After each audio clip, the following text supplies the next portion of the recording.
Dat hij nou vrijlitten is verrassend, omdat de rechtbank 2 weken geleden nog bepaalde dat hij 60 dagen langer vastzitten blijven moest. 2 maanden lang zie je de 38-jarige verdachte in volslijne beperking in voorarrest. Maar het Openbaar Ministerie had nou besloten dat er te min bewijs is om hem langer vast te houden. Wij hebben vanaf het begin dat mijn cliënt vastzitten had zijn. Er is net genoeg bewijs, het is te meager, het is te tin en hij mag net vastzitten blijven. De rechtbank heeft ontnoten heel tijd oors besletten. Sterker nog, kwartlien heeft de rechtbank nog oors besletten. Dus in dat opzicht is het verrassend.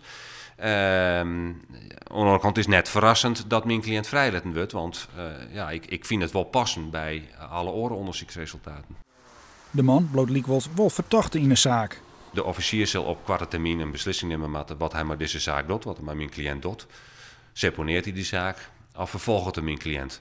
Nou, op het moment dat een officier zegt dat er geen bewijs is om hem vast te houden, dan is er al helemaal geen bewijs op dit moment om hem te veroordelen.